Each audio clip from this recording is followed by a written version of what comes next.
Hi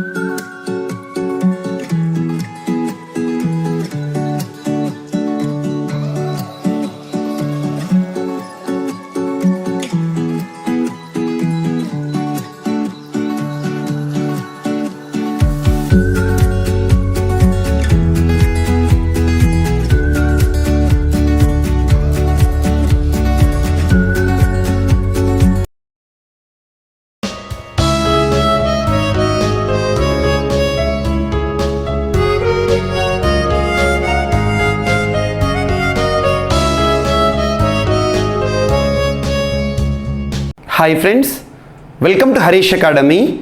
ఈరోజు వార్తలు నిలిచిన జాతీయ, అంతర్జాతీయ, రాష్ట్రీయ అంశాల గురించి, వార్తలు నిలిచిన వ్యక్తులు, అవార్డులు, పుస్తకాలు, మరి క్రీడా సంబంధిత సమాచారం ఒక్కొక్క అంశాన్ని వివరంగా తెలుసుకుందాం. ఈరోజు మన ఫస్ట్ టాపిక్ వచ్చేసి ఎకనామికల్లీ వీకర్ సెక్షన్స్కి సంబంధించిన రిజర్వేషన్లపై సుప్రీంకోర్టు, భారతదేశంలోని అత్యున్నత న్యాయస్థానమైన సుప్రీంకోర్టు ఇచ్చిన కీలకమైన తీర్పు ఈరోజు వార్తలోకి వచ్చింది. ఎకనామికల్లీ వీకర్ సెక్షన్స్, ఈడబ్ల్యూఎస్ అంటున్నాను. ఎకనామికల్లీ వీకర్ సెక్షన్స్ అంటే ఏంటి? అగ్రకులాలు ఏవైతే ఉంటాయో అగ్రకులాల్లో పేద వర్గాలకి సంబంధించిన రిజర్వేషన్లు ఇటీవల వివాదాస్పదమవుతూ వార్తలు నిలవడం మనం తరచూ చూస్తున్నాం. అలాంటి ఎకనామికల్లీ వీకర్ సెక్షన్స్కి సంబంధించిన 10% రిజర్వేషన్స్ ఏవైతే ఉంటాయో వాటి యొక్క రాజ్యాంగబద్ధత పైన ఈరోజు సుప్రీంకోర్టు కీలక తీర్పుని ఇవ్వడం జరిగింది. ఫస్ట్ ఆఫ్ ఆల్ ఈ టాపిక్కి సంబంధించి కొన్ని బేసిక్స్ చూడాలి. మన భారతదేశంలో అమలవుతున్న అత్యున్నత చట్టం ఏంటి? రాజ్యాంగం. సో ఇండియన్ కాన్స్టిట్యూషన్, భారత రాజ్యాంగం, the supreme law of the land అంటాం. అటువంటి రాజ్యాంగంలోని 2 ఆర్టికల్స్ గుర్తుంచుకోండి. ఇక్కడ ఒకటి ఆర్టికల్ 15 క్లాజ్ 6, ఒకటి ఆర్టికల్ 16 క్లాజ్ 6. ఈ 2 ఆర్టికల్స్ కూడా వెరీ వెరీ ఇంపార్టెంట్. సో ఈ 2 ఆర్టికల్స్ ప్రాథమిక హక్కుల్లో ఉంటాయి. ముఖ్యంగా భారత రాజ్యాంగంలోని 3వ భాగం పార్ట్ 3 ఆఫ్ ఇండియన్ కాన్స్టిట్యూషన్, ప్రాథమిక హక్కులు, ఫండమెంటల్ రైట్స్కి సంబంధించిన ప్రస్తావన ఉంటుంది. అందులో ఆర్టికల్ 15 క్లాజ్ 6 ఏం చెప్తుంది అంటే ఈడబ్ల్యూఎస్ రిజర్వేషన్లు, ఆర్టికల్ 16 క్లాజ్ 6 కూడా ఈడబ్ల్యూఎస్ రిజర్వేషన్ల గురించే ప్రస్తావన ఉంటుంది.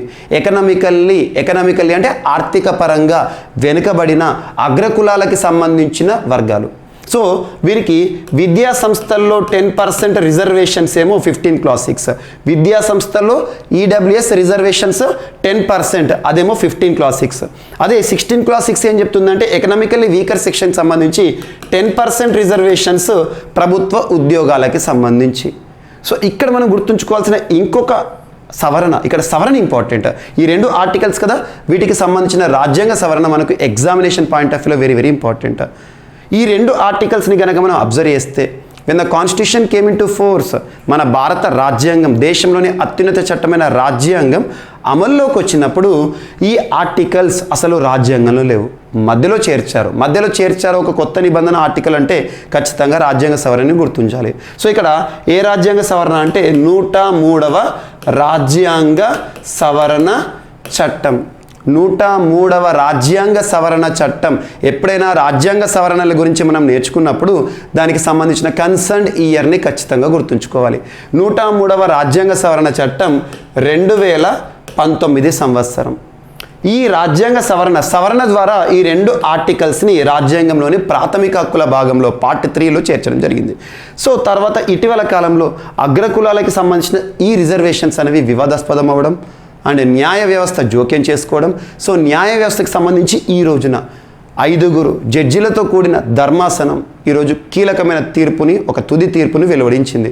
ఇందులో 4-1 తేడాతో 5 జడ్జీలో 4 ఇచ్చిన తీర్పులు ఏంటంటే, 4 ఇచ్చిన తీర్పు ఏంటంటే ఎకనామికల్లీ వీకర్ సెక్షన్స్కి విద్యా సంస్థల్లో 10% రిజర్వేషన్ అండ్ ఉద్యోగ అవకాశాల్లో రిజర్వేషన్ 10% రాజ్యాంగబద్ధమే అని చెప్పారు. ఇది గుర్తుంచుకోండి, రాజ్యాంగబద్ధమే. సో ఎకనామికల్లీ వీకర్ సెక్షన్స్కి సంబంధించిన 10% రిజర్వేషన్స్ రాజ్యాంగబద్ధమే అంటే ఇవి అమలు కానున్నాయి, కాబోతున్నాయి, ఇప్పటికే అమలు అవుతున్నాయి, కొనసాగబోతున్నాయి అన్నట్టు. ఇప్పటికే ఈడబ్ల్యూఎస్ రిజర్వేషన్స్ మనం చూస్తున్నాం, వాటి అమలును కూడా మనం చూస్తున్నాం. వీటిని కొనసాగించవచ్చు, ఇవి కొనసాగుతాయి, వీటికి రాజ్యాంగబద్ధత ఉంటుంది అని చెప్పేసి సుప్రీంకోర్టు కీలకమైన తీర్పును, ఈరోజు తుది తీర్పును విడుదల చేయడం జరిగింది. ఒక జడ్జి మాత్రం ఖండించాడు, బట్ మెజారిటీ తీర్పు రావడం జరిగింది. కాబట్టి ఇక మీదట ఎకనామికల్లీ వీకర్ సెక్షన్స్కి సంబంధించిన రిజర్వేషన్స్ ఏవైతే ఉంటాయో అవి అమలు కొనసాగుతూ ఉంటుంది. ముఖ్యంగా పోటీ పరీక్షలకు ప్రిపేర్ అవుతున్న ప్రతి ఒక్క అభ్యర్థి ఏ పోటీ పరీక్షన కానివ్వండి, ఏ స్థాయి పోటీ పరీక్షన కానివ్వండి, రానున్న పోటీ పరీక్షల్లో ఖచ్చితంగా వార్తలు నిలిచిన అంశాలకి సంబంధించి స్టాటిక్ సబ్జెక్ట్ ఏదైతే ఉంటుందో వాటిని లింక్ చేస్తూ చదవండి. ఉదాహరణకు చెప్తాను, ఇక్కడ ఇండియన్ పాలిటీకి సంబంధించి ఈ 2 ఆర్టికల్స్ రెగ్యులర్గా వార్తల్లోకి వచ్చినాయి. కాబట్టి రానున్న పోటీ పరీక్షలో ఈ 2 ఆర్టికల్స్కి సంబంధించిన ప్రస్తావన పైన క్వశ్చన్ అడగవచ్చు, లేదా ఈ ఆర్టికల్స్ ఏం చెప్తున్నాయని. మరి ఈ రాజ్యాంగానికి సంబంధించి ఈ ఆర్టికల్స్ని ఏ సవరణ ద్వారా చేర్చడం జరిగింది, ఈ రాజ్యాంగ సవరణ కూడా ఇంపార్టెంట్. అండ్ ఈరోజు వార్తలు నిలిచిన రాజ్యాంగ భద్రత పైన కూడా క్వశ్చన్స్ రావచ్చు. దీనికి సంబంధించిన కేస్ రిలేటెడ్ ఇష్యూస్ ఏమైతే ఉంటాయో, కేసెస్ ఉంటాయి, కేసెస్ వెరీ వెరీ ఇంపార్టెంట్. ఆ కేసులను మీరు ఇక్కడ లింక్ చేస్తూ, ఇండియన్ పాలిటిక్ లింక్ చేస్తూ ఈ టాపిక్ని చూడండి. Very very important topic to be focused for coming competitive examinations. ఈ విధంగా మనం రానున్న పోటీ పరీక్షల క్వశ్చన్స్ని కూడా ఎక్స్పెక్ట్ చేయొచ్చు. ఖచ్చితంగా రానున్న ఏపీ గ్రూప్ 1 ఎగ్జామినేషన్లో డిసెంబర్ మాసంలో జరిగిన ఎగ్జామ్లో దీనిపైన క్వశ్చన్ వచ్చే అవకాశాలు ఎంతైనా ఉంటాయి. ఓకేనా? అండ్ నెక్స్ట్ వచ్చేసేసి ఇటువంటి టాపిక్స్ ఏవైతే ఉంటే మీకు రీసెంట్గా బర్నింగ్ ఇష్యూస్ని కూడా మీకు ఎస్పెషల్గా కొన్ని వీడియోస్ కూడా తీసుకొస్తున్నాను, మీకు మిషనరీ తీసుకొస్తున్నాను అండ్ లైవ్ సెషన్స్ కూడా తీసుకుంటున్నాను. మీరు Praveen sir classes YouTube channel, Praveen sir classes YouTube ఛానల్ని ఇప్పటి వరకు సబ్స్క్రైబ్ చేసుకోకపోతే ఈరోజు సబ్స్క్రైబ్ చేసుకోండి. మీకు రానున్న రోజుల్లో యూస్ఫుల్ ఇన్ఫర్మేషన్ ఏదైతే ఉంటుందో, లైవ్ సెషన్స్, ఇంపార్టెంట్ వీడియోస్ని ఈ యూట్యూబ్ ఛానల్లో అప్లోడ్ చేయడం జరుగుతుంది. ఇప్పటికే మీకు చాలా వీడియోస్ తీసుకొచ్చాను. ఎగ్జామినేషన్ బిఫోర్ ఎక్కువగా మీకు ట్రెండింగ్ టాపిక్స్ చెప్పడం జరుగుతుంది. సో ఈ ఛానల్ సబ్స్క్రైబ్ చేసుకోండి, యూట్యూబ్ ఛానల్ని. మీకు మరిన్ని యూస్ఫుల్ వీడియోస్ని కూడా మళ్ళీ ప్రారంభిస్తాను. సో ఇక్కడ ఎకనామికల్లీ వీకర్ సెక్షన్ సంబంధించి ఇది మాత్రం గుర్తుంచుకోండి. అండ్ నెక్స్ట్, అక్టోబర్లో భారత్కు అతిపెద్ద చమురు సరఫరాదారుగా రష్యా నిలిచిందట.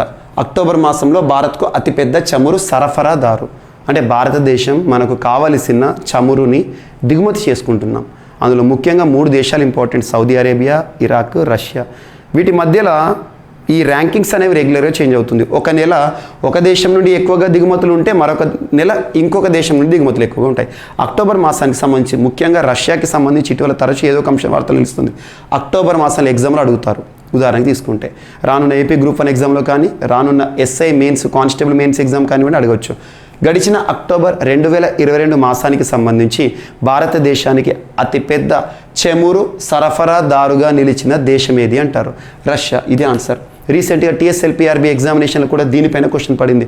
సెకండ్ పొజిషన్లో ఉన్నది ఏ దేశం బీట్ చేసి వచ్చిందని చెప్పేసి ఇటువంటివి.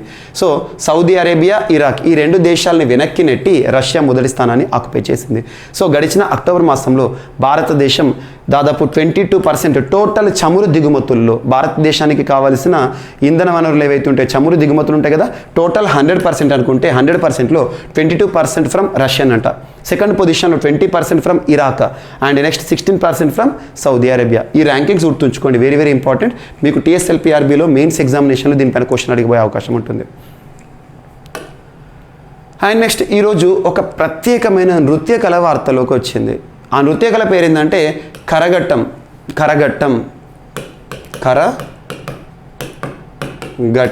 సో కరగట్టం, వీటిపైన ప్రత్యేకంగా చూడండి. ఇటీవల చాలా కళలు వార్తలోకి వస్తున్నాయి.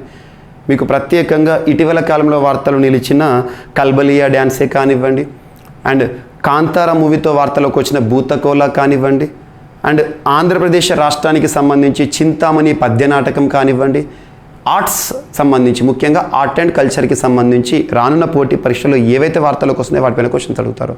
సో ఇక్కడ కరగట్టం అనే నృత్య కళ ఏ రాష్ట్ర సంస్కృతిలో భాగం అంటారు? సంస్కృతి, ఒక రాష్ట్ర సంస్కృతి. ఏ రాష్ట్రం అంట?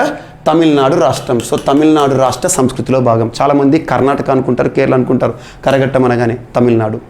సో తమిళనాడు రాష్ట్రంలో ప్రత్యేకంగా వారి సంస్కృతిలో భాగమైన ఈ డ్యాన్స్, ఈ నృత్యాన్ని ప్రదర్శించేటప్పుడు కొన్ని అశ్లీల ప్రదర్శనలు ఇటీవల చోటు చేసుకుంటున్నాడు. అశ్లీల ప్రదర్శన ఏంటంటే ఇప్పుడు మనం చూస్తున్నాం, చాలా వరకు కొన్ని టీవీ ప్రోగ్రామ్స్లో కూడా అశ్లీలత పెరిగిపోతుంది. చాలా ఎక్కువగా వ్యంగ్యమైన పదాలను వాడడం, ఇటువంటి పదాలు వాడేసరికి ఏంటంటే మన సంస్కృతికి సంబంధించినవి కూడా వివాదాస్పదం. ఇటీవల ఆంధ్రప్రదేశ్లో చింతామణి పద్యనాటకం పైన ప్రభుత్వం నిషేధాజ్ఞలు విధించింది. దానికి కారణం అశ్లీలత.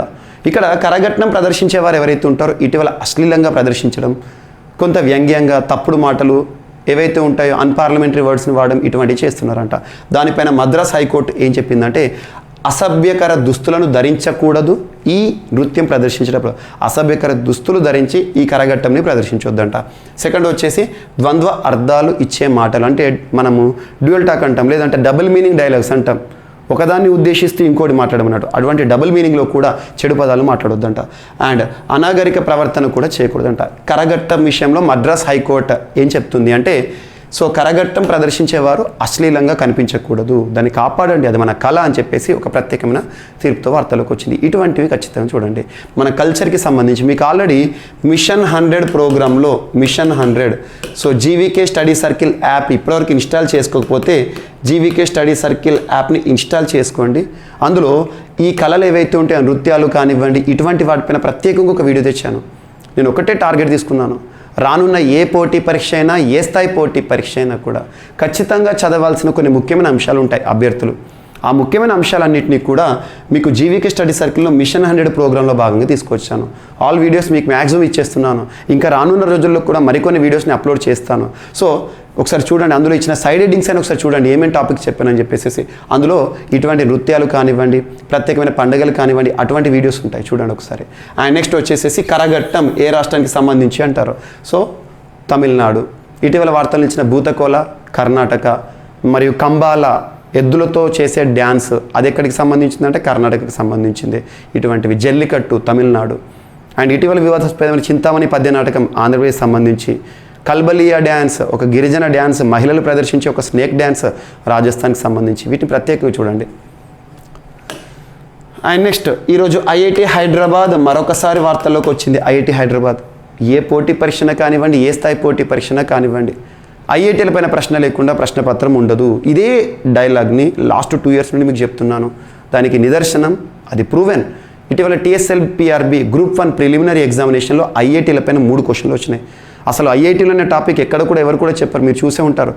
ఏ ఐఐటీకి సంబంధించి ఎలాంటి సమాచారం ఉన్నా డైరెక్ట్ ఎగ్జామినేషన్ పాయింట్ అని చెప్తూనే ఇది చదవండి, ఇది చూసుకోండి, మళ్ళీ చూడండి రివైజ్ చేస్తున్నాను. అటువంటి ఐఐటీల్లో ఒక ఐఐటి హైదరాబాద్ ఈరోజు మరొకసారి వార్తలోకి వచ్చింది. దేన్ని ఇన్నోవేట్ చేస్తూ అంటే ultra high performance fibre reinforced concrete, ఒక కాంక్రీట్ని సృష్టిస్తూ, ఒక కాంక్రీట్ అంటే సిమెంటు, ఇసుక, కంకరతో తయారు చేసి ఉంటుంది కదా, అటువంటి concrete. So ultra high performance, అద్భుతమైన పర్ఫార్మెన్స్ ఇచ్చే అత్యంత శక్తివంతమైన ఫైబర్ రీఇన్ఫోర్స్డ్, ఫైబర్కి సంబంధించి ఫైబర్తో కూడిన ఒక కాంక్రీట్ని తయారు చేస్తూ వార్తలు ఇచ్చిన ఐఐటి ఏదంటే ఐఐటి హైదరాబాద్. దేంతో తయారు చేస్తారు ఈ కాంక్రీట్ని అంటే సిమెంట్ కామన్గా వాడతారు, ఫ్లై యాష్, రివర్ శాండ్ అంటే ఇసుక, సో మైక్రో సిలికాని కలుపుతారంట. And at the same time వాటర్ని కలుపుతారు. And steel fibre, polypropylene fibres, ఇటువంటి వాటన్నిటిని కలిపి ఒక ప్రత్యేకమైన కాంక్రీట్ని తయారు చేస్తున్నారు. అటువంటి కాంక్రీట్ ఏదైతే ఉంటుందో అత్యంత శక్తివంతమైంది, ఎఫిషియన్సీ ఎక్కువగా ఉంటుంది, ధర కూడా చౌకగా ఉండే విధంగా దీన్ని ఇన్వెస్ట్ చేస్తున్నారు. ఏ శాస్త్రవేత్తలు అంటే ఐఐటి హైదరాబాద్. ఇది very very important. So IIT Hyderabad తరచూ వార్తల్లోకి వచ్చింది. స్వరాజబిలిటీ అనే ఒక ఆర్టిఫిషియల్ ఇంటెలిజెన్స్ పోర్టల్, ముఖ్యంగా దివ్యాంగులకు సంబంధించి. అంతకుముందు ఐఐటి హైదరాబాద్ వారు బయోబ్రిక్ బేస్డ్ హౌస్ని నిర్మించారు. దేశంలోనే మొట్టమొదటి biobrick based house IIT Hyderabad. So ఇటువంటి అంశాలు Suzuki innovation centre IIT Hyderabad సంబంధించి వార్తలు నిలిచింది. ఈ ఐఐటీలకు సంబంధించిన సంపూర్ణ సమాచారాన్ని మీకు మిషన్ 100లో ఒక వీడియో రూపంలో తీసుకొచ్చాను. జనరల్ సైన్స్ ఫోల్డర్లో ఉంటుంది, చూడండి. ఐఐటీలకు సంబంధించి ఖచ్చితంగా రానున్న పోటీ పరీక్షలో క్వశ్చన్స్ వస్తాయి. ఇదివరకే వచ్చాయి, మళ్ళీ రానున్న ఏపీ గ్రూప్ 1లో కూడా రావచ్చు. సో చూడండి ఒకసారి. అండ్ ఐఐటి మద్రాస్కి సంబంధించి ఇటీవల 3D house, India's first 3D house IIT Madras వార్తలోకి వచ్చింది. And aqua map, iRAD integrated road accident database, Kadam artificial knee, world's first ever motorised wheel chair IIT Madras, ఇవన్నీ కూడా చూడండి ప్రత్యేకంగా. And next IIT Kanpur biowatch, smart watch, Hridayantra, కృత్రిమ గుండె, ఇటువంటి అంశాలు. SERS surface enhanced Raman spectroscopy IIT ఢిల్లీకి సంబంధించి. IIT Ropar ambitag temperature monitoring tool, smokeless cremation system, world's first ever plant based air purifier system. And at the same time IIT బాంబేకి సంబంధించి anti క్యానాన్స్, anti హేల్గోన్స్ అనే అంశం కానివ్వండి, నానో స్నిఫర్ అనే పేలుడు పదార్థాలను సూక్ష్మాతి సూక్ష్మమైన మొత్తంలో కూడా గుర్తించే పేలుడు పదార్థాలను గుర్తించే పరికరం నానో స్నిఫర్ ఐఐటి బాంబేకి సంబంధించి. ఐఐటి గౌహతికి సంబంధించి ఇటీవల లిథియం అయాన్ బ్యాటరీకి సంబంధించి radiative cooling technology. IIT Kharagpur ఇటీవల కాలంలో ప్రత్యేకంగా దోసకాయ తొక్క నుండి తయారు చేసిన ప్యాకేజింగ్ మెటీరియల్ కానివ్వండి, అండ్ తమలపాకు నుండి నూనెను ఎక్స్ట్రాక్ట్ చేసే అంశం కానివ్వండి, ఇవే ఐఐటి ఖరగ్పూర్కి సంబంధించి. ఐఐటీల పైన ప్రత్యేక శ్రద్ధ చూపండి, ఏదో ఒక ప్రశ్న చూడొచ్చు. ఈరోజు ఐఐటీలకు సంబంధించి మరొక బిట్ కూడా వార్తలోకి వచ్చింది. ఐఐటి కాన్పూర్ అంటే UP, IIT Kanpur inaugurates Indian governance summit. So Indian governance summit 2022 ఏ ఐఐటీలో నిర్వహించబడుతూ వార్తలోకి వచ్చిందంటే ఐఐటి కాన్పూర్. డైరెక్ట్ బిట్ గుర్తుంచుకోండి. సో ఉత్తరప్రదేశ్ రాష్ట్రంలో ఇది నిన్నటి రోజున ప్రారంభమైంది, గుర్తుంచుకోండి. అండ్ నెక్స్ట్, ప్రజల వద్ద ఉన్న డబ్బు దాదాపు 30 లక్షల కోట్లు అంట. ఏదైతే ఉంటుందో మనకు ఫిజికల్గా ఫియట్ మనీ అంటాం, ఫిజికల్గా మన చేతుల్లో ఉండే ద్రవ్యం ఏదైతే ఉంటుందో 30 లక్షల కోట్లు ప్రజల దగ్గర చలామణిలో ఉన్నాయట. దీనికి సంబంధించి ఆర్బీఐ చెప్పింది. ఇటీవల ఆర్బీఐకి సంబంధించిన డిజిటల్ రూపీని మనం చూసాము. So central board digital currency అని చెప్పేసి CBDC, దానిపైన క్వశ్చన్ వస్తుంది ఖచ్చితంగా. అది బ్లాక్ చైన్ ఆధారిత ఒక ప్రత్యేకమైన కరెన్సీ. బట్ మనం వాడే డిజిటల్ రూపీ ఏదైతే ఉంటుందో, రానున్న డిజిటల్ రూపీ మొన్న November 1st వచ్చింది కదా, మనం ఫిజికల్గా చూసే రూపాయి ఏదైతే ఉంటుందో దానికి డిజిటల్ ఫామే డిజిటల్ రూపీ. సో ఇక్కడ చూస్తే ఇక మనకు ప్రత్యక్షంగా మనకు ఫిజికల్గా ఉండే కరెన్సీ నోట్లు ఏవైతే ఉంటాయట 30 లక్షల కోట్లు ఉన్నాయట ప్రస్తుతం చలామణిలో. ప్రజల వద్ద ఉన్న నగదు విలువ 2020 అక్టోబర్ 21 నాటికి గణనీయంగా పెరిగి 30.88 లక్షల కోట్లకు చేరిందంట. పెద్ద నోట్లను రద్దు చేసి 6 ఏళ్లు గడిచిన తర్వాత కూడా నగదు చలామణి భారీ ఎత్తున కొనసాగుతుండడం గమనార్హం.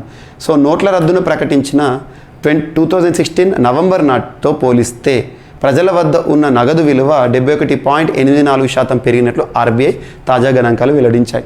డిజిటల్ చెల్లింపులను ప్రోత్సహించడం, నకిలీ కరెన్సీని అరికట్టడం, నల్లధనాన్ని వెలికి తీయడమే లక్ష్యంగా కేంద్ర ప్రభుత్వం 500 రూపాయలు 1000 నోట్లను రద్దు చేసింది. ఇటీవల దీపావళి వారంలో నగదు చలామణి 7,600 కోట్ల మేర తగ్గినట్లు SBI నివేదిక రూపొందించింది. SBI అంటే స్టేట్ బ్యాంక్ ఆఫ్ ఇండియా వారు. సో గత 2 దశాబ్దాలు నగదు చలామణి తగ్గడం ఇదే మొదటిసారి అని కూడా పేర్కొన్నారు. సో ఎంత ఉంది ప్రజల దగ్గర డబ్బులు అని చెప్పేసి, అంటే నగదు రూపంలో ఫిజికల్గా ఎంత అవైలబుల్ ఉందని చెప్పేసి ఒక గణాంకాలు. నెక్స్ట్, ఉపగ్రహ ప్రయోగానికి అనువైన రాకెట్ను పరీక్షించిన ఇరాన్ దేశానికి సంబంధించి ఉపగ్రహ ప్రయోగానికి సంబంధించి ఒక అధునాతనమైన రాకెట్ ప్రయోగం. అదేంటో చూద్దాం. ఒకవైపు ఇరాన్లో ప్రభుత్వ వ్యతిరేక ఆందోళనలు కొనసాగుతుండగా ఆ దేశంలో శక్తివంతమైన పారామిలిటరీ దళం రివల్యూషనరీ గార్డ్ గత శనివారం ఉపగ్రహ ప్రయోగానికి అనువైన రాకెట్ను పరీక్షించింది. భూమి ఉపరితలానికి 500 కిలోమీటర్ల ఎత్తులో 80 కిలోల నహీద్ ఉపగ్రహాన్ని, సో నహీద్ ఉపగ్రహం ఇరాన్ అని గుర్తుంచుకోండి, నహీద్ ఉపగ్రహాన్ని ప్రవేశపెట్టగల ఈ ఘన ఇంధన రాకెట్ పేరు గయీమ్ ఏమో రాకెట్ పేరు, నహీద్ ఏమో శాటిలైట్ పేరు. సో రాకెట్ ఏమో గయీమ్. సో ఇక్కడ ఉండే పేలోడ్ ఉంటుంది కదా, శాటిలైట్ వచ్చేసేసేమో నహీద్. పేరు గుర్తుంచుకోండి, పేలోడ్ అంటే ఇక్కడ ఈ భాగంలో ఉంటుంది రాకెట్కి. సో శాస్త్రీయ పరిశోధనలు, పౌర అవసరాల కోసమే అణు కార్యక్రమాలను, ఉపగ్రహ ప్రయోగాలను నిర్వహిస్తున్నట్లు ఇరాన్ చెబుతోంది. అణుబాంబులు, దూరశ్రేణి క్షిపణుల తయారీకి ఇవే ఉపకరిస్తాయని చెప్పేసి చెప్పడం జరుగుతుంది. ఇరాన్ ప్రయోగించిన Qaem rocket, Nahid satellite. And next వచ్చేసి క్సింజియాంగ్ అండ్ టిబెట్ మధ్య ఒక హైవే నిర్మాణానికి, ఆ హైవే రోడ్డుకి చైనా అధికారికంగా ఒక పేరును ప్రస్తావిస్తోంది. అదేంటంటే గాల్వన్ లోయ. మనందరికీ తెలుసు గాల్వన్ వ్యాలీ ఎప్పుడు వార్తలోకి వచ్చిందంటే మన కల్నల్ సంతోష్ బాబు గారు మరణించిన తర్వాత. కల్నల్ సంతోష్ బాబు గారు ఇండో సైనో బార్డర్లో భారత్ చైనా సరిహద్దుల్లో మరణించిన మొట్టమొదటి కల్నల్ స్థాయి అధికారి ఎవరు అంటే మన కల్నల్ సంతోష్ బాబు గారు. 2020 సంవత్సరం June 15 subject to condition, corona విపత్కర పరిస్థితుల కాలంలో మనం లాక్డౌన్ ఎదుర్కొంటున్నాం. అప్పుడు 2020 సంవత్సరంలో కల్నల్ సంతోష్ బాబు గారు మరణించారు గాల్వన్ వ్యాలీలో. సో లడాక్ సెక్టర్ ఏదైతే ఉందో అక్కడ. సో అప్పుడు చైనా వారితో ఏర్పడిన ఘర్షణ ఏదైతే ఉందో అప్పుడు చైనా వారు కూడా చనిపోయారని చెప్పేసి చైనా ప్రస్తావించింది. అలా చైనాకి సంబంధించిన సైనికులు ఎవరైతే చనిపోయారో వారి పేర్లను క్సింజియాంగ్ అండ్ టిబెట్ హైవేకి పెడుతున్నామని చెప్పేసి చైనా అధికారిక ప్రకటన చేసింది. ఇది గుర్తుంచుకోండి. అండ్ నెక్స్ట్, దేశంలోనే మొట్టమొదటి India's first, world's first, superlative words very important. ఇటువంటి పదాలు ప్రత్యేక చూడండి. భారతదేశంలో అతి పొడవైన రబ్బర్ డ్యామ్, ఇటువంటి క్వశ్చన్స్ అడుగుతాడు. దేశంలోనే మొట్టమొదటి, ఇది దేశంలోనే మొట్టమొదటిసారి. అదేంటి? India's first floating financial literacy camp. Each and every word meaning చూడండి. ఫ్లోటింగ్ అంటే నీటిపైన తేలియాడే, ఫైనాన్షియల్ అంటే ఆర్థికపరమైన, లిటరసీ అంటే నేర్పడం అంటే విద్యాభ్యాసం, క్యాంప్ ప్రత్యేకమైన ప్రోగ్రాము. సో భారతదేశంలో మొట్టమొదటిసారి నీటిపై తేలియాడే బోట్ల పైన ఫైనాన్షియల్ లిటరసీ క్యాంప్ని నిర్వహిస్తూ ఇండియా పోస్ట్ పేమెంట్స్ బ్యాంక్ వార్తల్లోకి వచ్చింది. ఇది ఎక్కడ అంటే జమ్మూ కాశ్మీర్. మనకు ముఖ్యంగా బోట్ హౌజెస్ అనేవి ఎక్కువగా అలపి, కేరళ మరియు దాల్ లేక్లో కనబడతాయి. దాల్ లేక్ ఎక్కడ ఉంది? Jammu Kashmir, dal lake, the beautiful place. అటువంటి దాల్ లేక్ ఏదైతే ఉంటుందో అక్కడ పడవలు ఉంటాయి కదా, వాటిపైన ఫ్లోటింగ్ లిటరసీ క్యాంప్ని, దేశంలో మొట్టమొదటి ఫ్లోటింగ్ లిటరసీ క్యాంప్ని ఎవరు ఏర్పాటు చేశారంటే ఇండియా పోస్ట్ పేమెంట్ బ్యాంక్. అవగాహన కల్పించిన ముఖ్యంగా మహిళా చైతన్యంలో భాగంగా కూడా చెప్పవచ్చు. ఇది గుర్తుంచుకోండి. అండ్ దాల్లేకి సంబంధించి రానున్న రోజుల్లో మనం చిల్లాయ్ అనే పదాన్ని కూడా చూస్తాం. చిల్లాయ్ అంటే severe cold climatic conditions, Jammu కాశ్మీర్లో మనం చూస్తాం. అండ్ నెక్స్ట్ మహమ్మద్ ఇర్ఫాన్ అలీ గారు president of Guyana, so African. So Guyana దేశానికి సంబంధించి అధ్యక్షుడు మహమ్మద్ ఇర్ఫాన్ అలీ గారు రానున్న 17th ప్రవాసీ భారతీయ దివస్ జనవరి 8 నుండి 10 మధ్య అఫీషియల్గా భారత ప్రభుత్వం నిర్వహిస్తుంది. ఈ సంవత్సరం ఎక్కడ అంటే ఇందోర్ అంటే మధ్యప్రదేశ్. సో అక్కడ అతిథిగా రానున్న విదేశీ అధ్యక్షుడు లేదా ఒక దేశ అధ్యక్షుడు ఎవరంటే గయానా దేశ అధ్యక్షుడు, గుర్తుంచుకోండి. గయానా దేశ అధ్యక్షుడు మహమ్మద్ ఇర్ఫాన్ అలీ. దేనికి రానున్నాడు? ప్రత్యేక అతిథిగా. సో 17వ ప్రవాస భారతీయ దివస్ ఏ సంవత్సరం? 2023 సంవత్సరంలో జరగనున్న ప్రవాసీ భారతీయ దివస్. మనం ప్రవాసీ భారతీయ దివస్ని ఎందుకు జరుపుకుంటాం? గాంధీ మహాత్ముడు దేశానికి తిరిగి వచ్చిన సమయాన్ని జరుపుకుంటాం. అలా ఈ ఇయర్ 17th ఎడిషన్ 2023లో దానికి అతిథిగా రానున్న ఒక దేశాధ్యక్షుడు ఎవరంటే గయానా దేశాధ్యక్షులు మహమ్మద్ ఇర్ఫాన్ అలీ. సో ఈరోజు వార్తలు ఇచ్చిన క్రీడలకు సంబంధించిన ఒక కుర్రాడు, మన తమిళనాడు రాష్ట్రానికి సంబంధించిన ప్రజ్ఞానంద. ఇతను ఇటీవల సంచలనంగా వార్తలకు వస్తున్నాడు. ప్రపంచ ఛాంపియన్ మ్యాగ్నస్ కార్ల్సన్ పైన కన్సిక్యూటివ్గా వరుసగా గెలుస్తున్నాడు. కార్ల్సన్కే చుక్కలు చూపిస్తున్నాడు, చెమట పట్టేలా చేస్తున్నాడు. అటువంటిది ప్రజ్ఞానంద ఇటీవల ఏషియన్ కాంటినెంటల్ చెస్ ఛాంపియన్షిప్ విజేతగా వార్తలు ఇచ్చారు. ఏషియన్ కాంటినెంటల్ చెస్ ఛాంపియన్షిప్ ఎక్కడ ముగిసిందంటే న్యూఢిల్లీ. సో న్యూఢిల్లీలో ముగిసిన ఏషియన్ కాంటినెంటల్ చెస్ ఛాంపియన్షిప్లో ప్రజ్ఞానంద మన ఇండియన్ గ్రాండ్ మాస్టర్ విజేతగా నిలిచాడు. సో ఇవి ఈరోజు వార్తలు నిలిచిన అంశాలు. ఒకసారి ర్యాపిడ్ చూద్దాం. సో ఈడబ్ల్యూఎస్ రిజర్వేషన్స్కి సంబంధించి సుప్రీంకోర్టు ఈరోజు మార్నింగ్ ఇచ్చిన తీర్పు. అండ్ నెక్స్ట్ అక్టోబర్ మాసంలో భారత్కు అతిపెద్ద చమురు సరఫరాదారుగా రష్యా. అండ్ నెక్స్ట్ కరగట్టం అనే ఒక నృత్య ప్రదర్శన తమిళనాడుకి సంబంధించి మద్రాస్ హైకోర్టు ఇచ్చిన తీర్పు. And ultra high performance fibre reinforced concrete అనే అంశంతో IIT Hyderabad. And Indian governance summit సదస్సు 2022 ఐఐటి కాన్పూర్లో ఇటీవల ప్రారంభమైంది. అండ్ నెక్స్ట్ ప్రజల వద్ద ఉన్న డబ్బు దాదాపు 30 లక్షల కోట్లు అని చెబుతూ కొన్ని గణాంకాలు. అండ్ ఉపగ్రహ ప్రయోగానికి అనువైన రాకెట్ను ప్రయోగించిన ఇరాన్. ఆ శాటిలైట్ పేరేమో నహీద్, రాకెట్ పేరేమో గయీమ్ 100. అండ్ నెక్స్ట్ జిన్జియాంగ్ టిబెట్ హైవేకి, చైనా నిర్మిస్తున్న హైవేకి చైనా గాల్వన్ వ్యాలీలో 2020లో చనిపోయిన చైనా అమరులకు సంబంధించిన పేర్లను సూచిస్తున్నట్టుగా చైనా ప్రకటించింది. అండ్ దేశంలోనే మొట్టమొదటి ఫ్లోటింగ్ ఫైనాన్షియల్ లిటరసీ క్యాంప్ సంబంధిత అంశంతో మనకి Dal lake, Jammu Kashmir. And Mohamed Irfaan Ali, so Guyana దేశ ప్రస్తుత అధ్యక్షుడు రానున్న 2023 17వ ప్రవాసీ భారతీయ దివస్కి అతిథిగా రానున్నాడు. And Praggnanandhaa Asian continental chess championship విజేతగా ఈరోజు ప్రత్యేకంగా వార్తల్లోకి వచ్చాడు. సో ఇవి ఈరోజు వార్తలు నిలిచిన అంశాలు.